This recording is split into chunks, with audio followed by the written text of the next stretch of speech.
Hello नमस्कार सगळ्या माझ्या गोडताई मैत्रिणींचं पुन्हा एकदा स्वागत नवीन व्हिडिओ व्लॉगमध्ये। तर कशा आहात माझ्या गोडताई मैत्रिणींनो? आय होप की तुम्ही मस्त मजेत छान असाल। तर आज ताईंनो शनिवार म्हणजे शनिवारचा व्हिडिओ तुम्हाला सोमवारी येतोय। तर शनिवारी मी बाजार वगैरे आत्ताच करून आले आणि सकाळ धरणं बाकीची इतर कामं होती त्याच्यामुळे ना फ्रीज तेवढा क्लीन करायचा राहिला होता।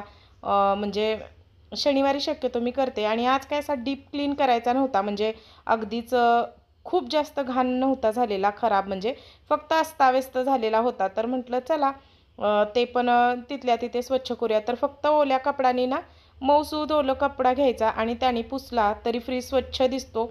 महिन्यातून एकदाच फक्त घासायचं, म्हणजे त्याचे जे पार्ट आहेत ना ते क्लीन करायचे घासून स्वच्छ उन्हात वगैरे वाळवून। आणि आता मग महिनाभर असं पुसला तरी चालतो।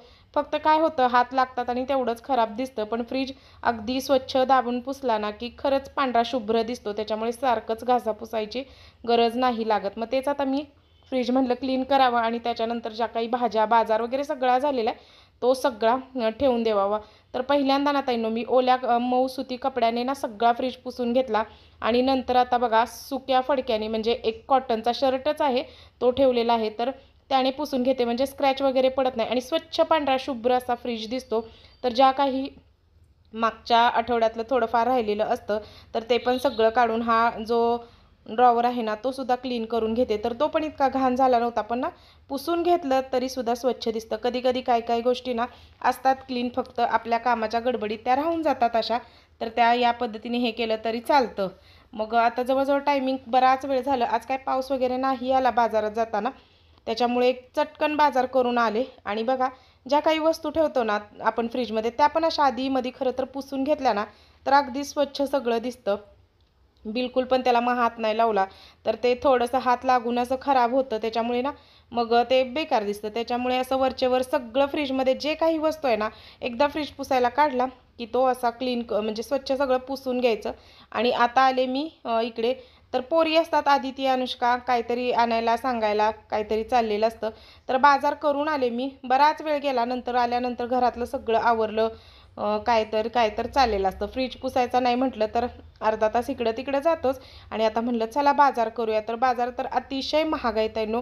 पुढे मी सगळे तुम्हाला दर सांगितलेले आहेत, तुमच्या इकडचे पण दर सांगा। आणि विशेष असं काही बाजारात आज मिळालंच नाही। आणि आजकाल आता बघा पावसाळ्याला सुरुवात झालेली आहे, त्याच्यामुळे काही गोष्टी क्लीन करूनच फ्रीजमध्ये ठेवलेल्या चांगल्या, आणि काही गोष्टी म्हणजे काही जी भाज्या आहेत त्या नाही क्लीन केल्या तरी चालतात। तर ते पुढे तुमच्याशी सगळं मी शेअर केलेलंच आहे, व्हिडिओ स्किप न करता बघा। मी दर वगैरे तुम्हाला आता सगळे सांगते, काही पिशवीत ठेवायचं काय असं ठेवायचं तेही तुम्हाला चला तर ताईंनो बघितलं भाजीपाला मी अशा पद्धतीने घेऊन आलेले, एवढाच।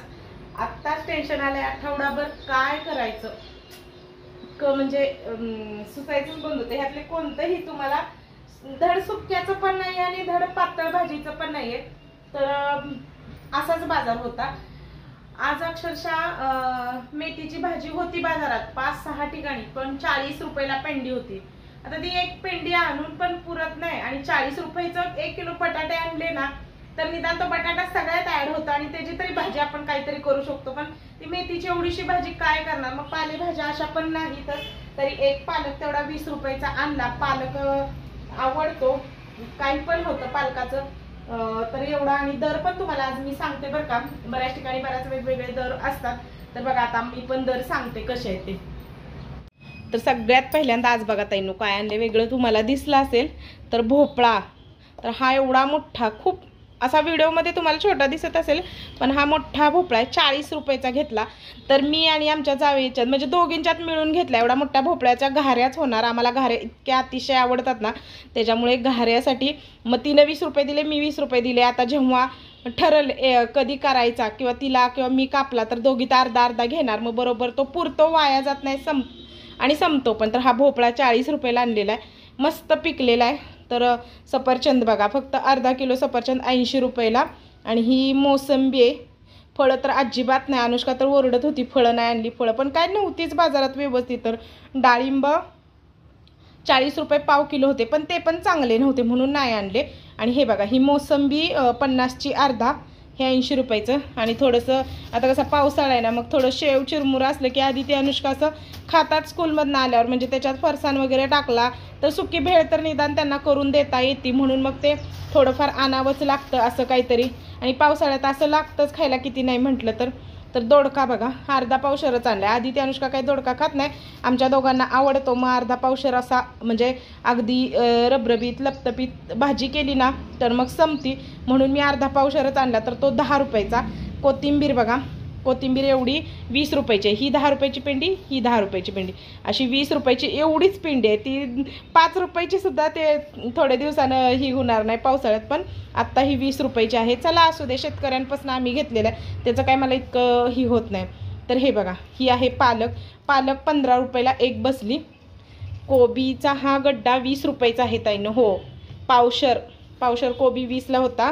फ्लॉवरसुद्धा घेईल तसा चांगला फ्लॉवर होता, तो 20 रुपये. तर हा मी चांगल्यातलाच म्हणजे ताजा फ्रेश असा, तर हा 20 रुपयाचा पाव किलो, याचे 20 रुपये. आणि गाजर आणलेले आहेत. तर एका ताईंना व्हेज पुलाव किंवा म्हणजे मसाले भाताची रेसिपी बघायची आहे, तर मला तरी फरसबी मिळालं नाही, म्हणून म्हटलं चला गाजर, आणि खायला पण चांगलं वाटतं म्हणजे सॅलड वगैरे बनवलं तर.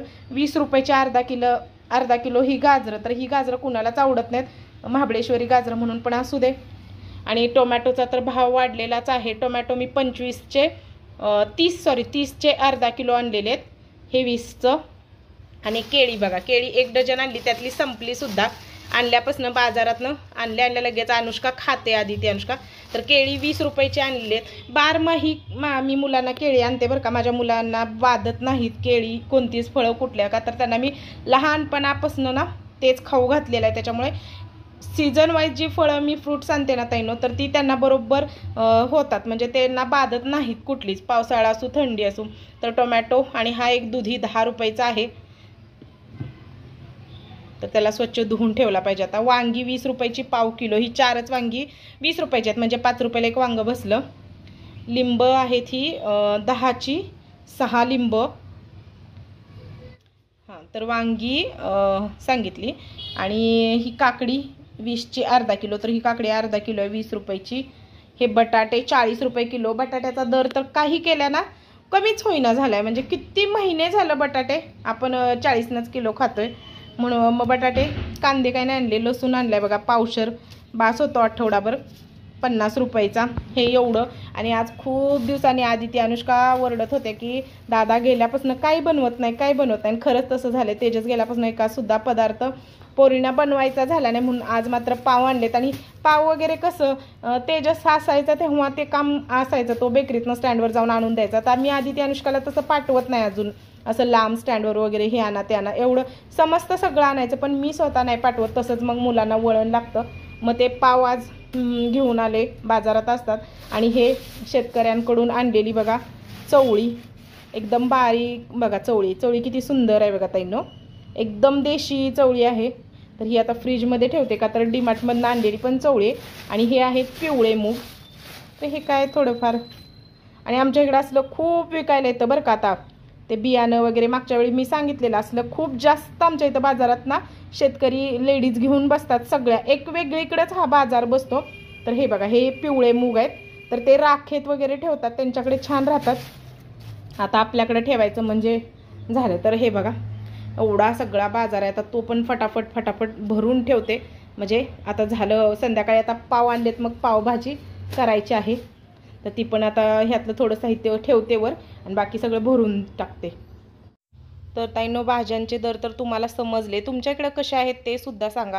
आणि आता बघा पावसाळ्याचे दिवस चालू आहेत, तर खरंच काही गोष्टींची काळजी घेणं ते म्हणजे फायद्याचंच असतं, किंवा घेतलीच पाहिजे मी म्हणेन. सगळ्याच गोष्टी आजकाल मी कसं नेहमी तुम्हाला सांगते की मी बऱ्याच गोष्टी फ्रीजमध्ये धुवून नाही ठेवत बरं का, पण आता पावसाळा सुरू झाला की काही काळजी ही घ्यावीच लागते. आपल्या कुटुंबाची, आपली मुलाबाळांची, सगळ्यांची काळजी घ्यावी लागते. एकदा का आरोग्य बिघडलं की मग त्याच्यात असं इकडून पैसे वाचवायचे, म्हणजे एक काम वाचवायचं आणि तिकडं हॉस्पिटलला पैसे घालवण्यापेक्षा काही गोष्टी आधीच कराव्या लागतात. मग खरं सांगायचं तर आजकाल म्हणायचं नाही, पावसाळ्यात ना बऱ्याच ठिकाणी इथं तिथं बघा भाजीपाल्याच्या बॅगा, म्हणजे जे व्यापारी असतात त्यांचा भाजीपाला गाडीतून येतो, मग तो कुठेही पडलेला असतो, इकडे तिकडे. शक्यतो शेतकऱ्यांचा असलं की काही प्रॉब्लेम नसतो, तो थेट शेतातनं येतो आणि आपल्यापर्यंत येतो. मग तो रानात कुठे पडला असला खाली तरी काही वाटत नाही, आपल्या मातीतला असला तरी. पण असं व्यापाऱ्यांकडून घेतलेला जो भाजीपाला असतो तो मात्र स्वच्छ धुवूनच घ्यावा, कारण ते कुठंही ठेवतात, कसंही ठेवतात, कुठे पण असं धुवून वगैरे म्हणजे पाणी कुठलंही मारतात. त्याच्यामुळं काही गोष्टी मी स्वच्छ करायला, तर इकडे एका टोपात बघा पाणी घेतलेलं आहे. वाटल्यास तुम्हाला मीठ थोडंसं टाका आणि त्यात सगळ्या काकड्या, टोमॅटो, गाजर आणि भोपळा जे आहे ना, या सगळ्या गोष्टी मी आता त्याच्यात टाकून ठेवलेल्या आहेत, मीठ थोडंसं टाकून. म्हणजे जंतू वगैरे असले तर मरतात. आणि पावसाळ्यात तर खूपच म्हणजे त्याचं एक दुसरी भाजी चिटकून त्याचा वास त्या भाज्यांना लागलेला असतो. त्यामुळे अशा पद्धतीने काही भाज्या जितक्या होता होईल तेवढ्या शक्यतो होतात ना, तेवढ्या धुवून घ्यायच्या. आता मी कोथिंबीर, पालक वगैरे शक्यच नाही ते धुणं.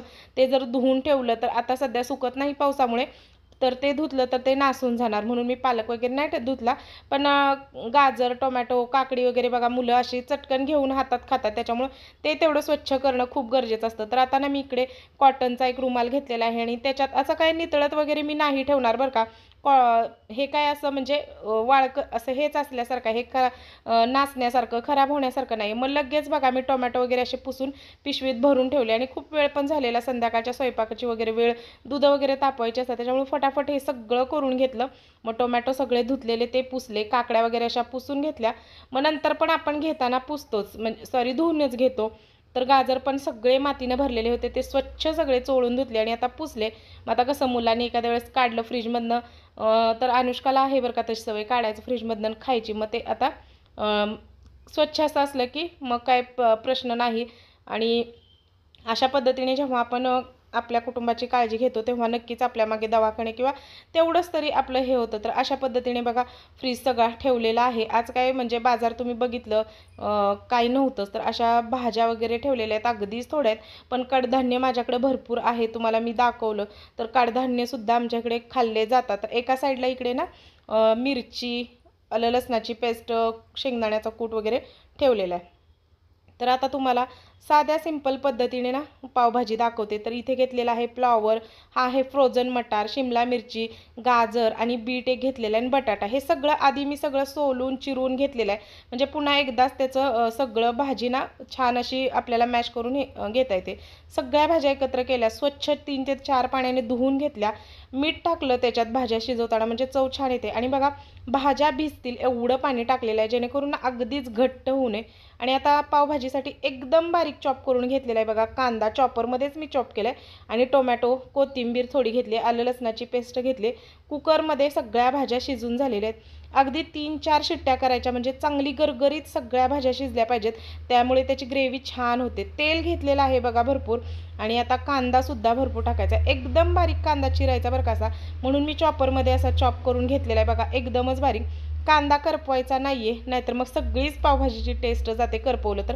असा लाल गुलाबी मऊसूद म्हणतात ना, तसं अगदी शिजवून घेतला की त्याच्यात आता अगदी बारीक चॉप केलेला आहे, म्हणजे अगदी रसच झाला आहे टोमॅटोचा, अशा टाईपमध्ये ना टोमॅटो चिरून म्हणजे चॉप करून घेतला आहे तोही टाकला. 1-1.5 चमचा आलं लसणाची पेस्ट टाकली. जितकं कमी साहित्यात आपण काही गोष्टी करून आता एकदम छान होतात बघा. तर आता सगळ्या भाज्या छान शिजलेल्या आहेत बरं का, मी 4 शिट्ट्या केल्या त्याच्यामुळं एकदम मऊ शिजलेल्या आहेत. आणि आता मॅशरनी सगळं मॅश करून घ्यायचं आहे. इतक्या भाज्या मॅश करायच्या आहेत ना की त्या अशा पद्धतीने झालं पाहिजे, म्हणजे पिठलंच त्याचं झालं पाहिजे, तेव्हाच खरी पावभाजीला ना खरं तर टेस्ट येते. तर आता बघा कांदा, टोमॅटो, आलं लसूण मी झाकून छान भाजून घेतलं आणि ते सुद्धा अशा पद्धतीने मॅश करायचं आहे. पावभाजी म्हणजे आपण बघा स्ट्रीट फूडवरती बघतो किंवा गाड्यावरती सारखं ते असं रेंदत असतात, तेव्हाच त्याची टेस्ट वाढते. तर आता इथे बघा लाल मिर्च पावडर टाकलेली आणि पावभाजी मसाला टाकलेला आहे, एवढंच टाकलेलं आहे. सुहानाचा पावभाजी मसाला मी नेहमी वापरते बघा. आता ते सुद्धा छान असं मिक्स करून घ्यायचं आहे. जितकं कमी साहित्यात आपण कमी ह्याच्यात अशा स्पायसी भाज्या करू ना, खरंच त्या छान लागतात. अगदीच तोंडाला भाजण्या इतपत केल्या की मुलांना पण खात नाही आणि त्याची एक टेस्ट पण ही जाते. त्यामुळे अगदी सॉफ्ट अशा केल्या की वास पण छान येतो भाज्यांना आणि छान लागतात. तर आता बघा तुम्ही बघू शकताय भाज्या मी किती जास्त मॅश केलेल्या आहेत, फक्त त्यातला ना बिटाचा तुकडा जरा झालेला नाही, बाकी सगळं बघू शकताय तुम्ही अगदी ग्रेव्ही थिक झालेली आहे. आता सगळं मिक्स करून त्यात आणखीन मीठ टाकलंय. भाज्या शिजताना पण आपण मीठ टाकलेलं त्याच्यामुळे थोडंसं. आता फक्त ह्याच्यात ना माझ्याकडे बटर नाही आहे ताईनो, तुमच्याकडे बटर असेल तर फक्त वरनं बटरचा एक तुकडा टाका आणि ना 10 मिनटं बरोबर ताईंनो या पद्धतीने मी भाजी अगदी रप उकळून घेतली. जेव्हा ती अशी आतल्या शिजते ना पावभाजीची भाजी, तेव्हा खरा फ्लेवर आणि तेव्हा खरं त्याचा एक स्मोक इतका छान म्हणजे वास येतो ना सुगंध भाजीचा. तर अशा पद्धतीने बघा 10-15 मिनटं हे झाल्यानंतर ना शिजल्यानंतर भाजी बघू शकताय तुम्ही, त्याचा एकदम थिकनेस कसा झालेला आहे आणि अगदी मऊसूद भाजी दिसते. आणि भाजीसुद्धा मी नंतर अशी म्हणजे त्या मॅशरनी मॅश करून घेतले तेव्हा अशी एकजीव झालेली आहे. आणि एक 15 मिनटात पावभाजी तयार झालेली आहे. आणि आता थोडीशी कोथिंबीर, जसं की म्हणलं बटर असेल तर तुम्ही बटर टाका. आता माझ्याकडे बटर नव्हते त्यामुळे पावसुद्धा मी ना तुपात भाजून घेतले. आणि पाव जास्त भाजायची गरजच नसते खरं तर. आपण जेव्हा करतो, आता आम्ही बाजार दिवशी जर पाव आणले तर हे अगदीच मऊसूद ताजे होते, त्यामुळे मी वरून फक्त पाव असे भाजून घेतले तुपात. आणि इकडे बघा पावभाजीचं ताट तयारसुद्धा झालं आहे. आणि या पद्धतीने पावभाजी करून बघा ताईंनो, अगदी मस्त झटपट रेसिपी आहे. जास्त ह्याला काय त्रास पण नाही होत नाही. चला व्हिडिओ